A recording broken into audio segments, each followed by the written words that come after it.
Ayan. So, doon sa nagtanong sa atin kung nagpa-renovate na daw ba tayo ng property na nakuha natin kay Pag-ibig. Oh, yes. Nagpa-renovate na po tayo. And, alam niyo, nagastos ko, guys, is nasa 500 plus. Sa renovation lang to, ha? So, ngayon is 2025.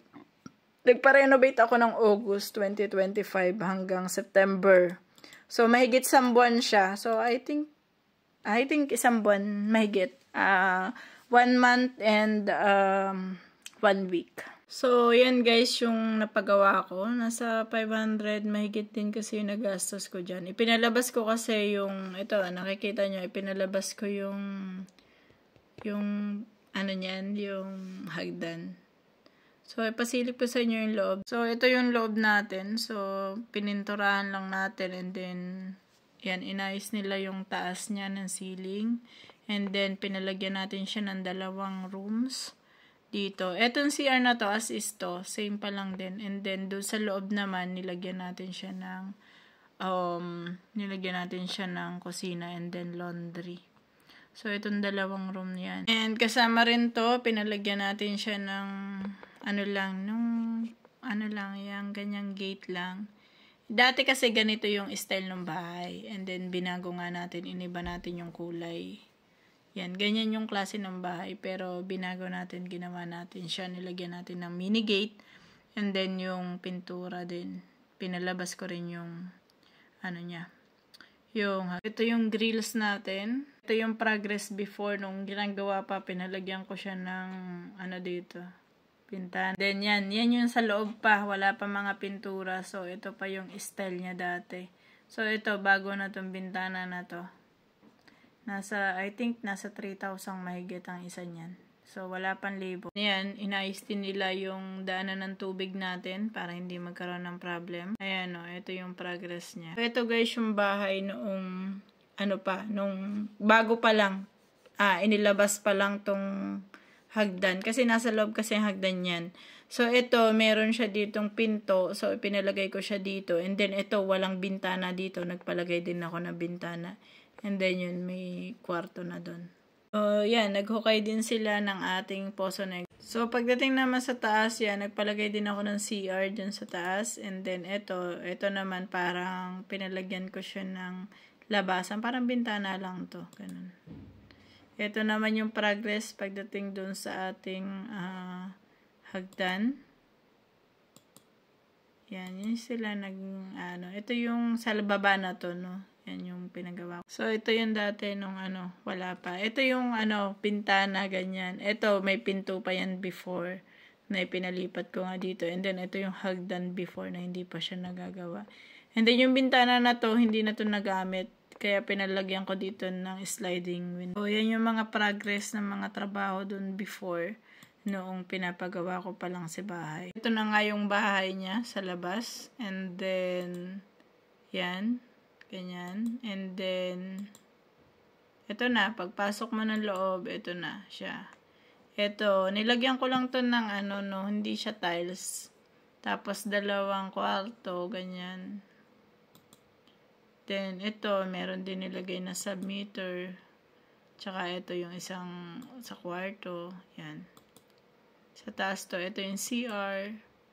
Ito naman yung sinasabi ko sa inyo na parang daanan ng hangin, ganun. So, yan yung sa second floor. Yun. So, yun yung progress niya. So, nasa 500 plus po yung pagpapagawa ko niyan. Kasi, medyo malayo yung gumawa. So, kailangan magbayad din ako sa kanila ng transpo. Siya rin kasi yung mapagkakatiwalaan ko pagdating sa pagpapagawa ng bahay. Kasi, malapit sila sa akin. So, yan din talaga yung isa sa reason para matibay talaga yung pagkakagawa. Kahit medyo, syempre, pricey kasi kasama na nga yung mga biyahe nila. So, babayaran ko rin yung gasolina nila pagka nagbabiyahe sila. So, isa rin yun sa binayaran ko. Inabot din po ng nasa 500,000 mahigit yung aking nagastos. Pero ang contract price namin is nasa 300 plus lang. Kaya lang sa akin kasi yung gamit sa bahay. So, lahat ng mga inidoro, ganon, yung mga lababo, Yan, sa akin po lahat yan. Kaya inabot siya ng nasa 500 din. Tapos, yun nga, hindi rin kasama sa contract namin yung pagpapagawa ko ng mga bintana, which is, dinagdag ko rin siya sa mga expenses. Basta total, nasa 500,000 pesos din yung nagastos ko doon sa pagpapagawa. At sa nagtatanong kung napakalaki naman ang pera ko at ang galing ko at nakapagpagawa ako, guys, hindi po yun hindi po yun cash. So nangutang po ako kay bangko ng pagpapagawa ko ng bahay diyan sa atin sa Pilipinas. So nangutang po ako kay bangko, meron siyang 12.9% interest doon sa inutang ko. Pero syempre sa part ko kasi magkano bang binabayaran ko monthly? So, 3 years to pay siya. I think nasa mahigit 12,000 yung binabayaran ko. So, 3 years to pay yun. Kung hindi ako nagkakamali, nasa 12,000 yata ang mahigit binabayaran ko. Kung hindi ako nagkakamali. So, yun, ganun yung ginagawa ko. So, ganun yung ginawa ko sa property ko. So, baby step muna tayo, no? So, ganun talaga, guys. Ganun talaga kapag ikaw ay may pangarap. So, wag nating ibigay lahat sa pamilya natin. Although, alam naman natin, pare-pareho tayo na ako, kagaya ko, nagbibigay din ako sa parents ko. Ang nanay ko may sakit din. Matanda na rin sila, nasa 69 and 67. So, magsi-70 na rin yung nanay ko. And then, syempre, lumalabas na rin yung mga sakit. Kaya lang, syempre, kahit maliit na portion para sa sarili mo is magtira ka. For example, sa kagaya ko, kahit inutang ko yung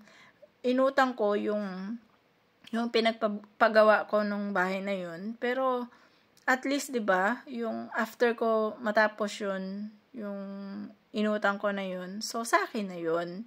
Kung baga, isa na siya sa tutulong sa akin para sa mga bayarin ko, 'di ba? Parang passive income ko na siya. And then, I do hope na pare-pareho tayo ng maging mindset, So, simulan natin, baby step lang muna tayo. So, kapag wala tayong baby step, wala tayong maaabot. Kasi, pare-pareho lang tayo na nasa level lang. Yung, alam mo na, yung buhay natin, level lang tayo, di ba? So, hindi naman tayo pinanganak na mayaman, kaya tayo yung gumawa ng paraan para umasenso kahit papano, di ba? Medyo taasan natin yung ating pangarap. So, I do hope na masubaybayan nyo yung progress natin and kasama ko sana kayo sa maging progress ko. No? So, sa lahat po, syempre, explain ko rin sa inyo kung paano magpaupa ng bahay, kung anong ginawa ko para mapaupahan ko yung bahay. And, sana, tune in lang kayo, no? So, huwag kayong madadala na magtambay dito sa bahay ko. Yun, ganun.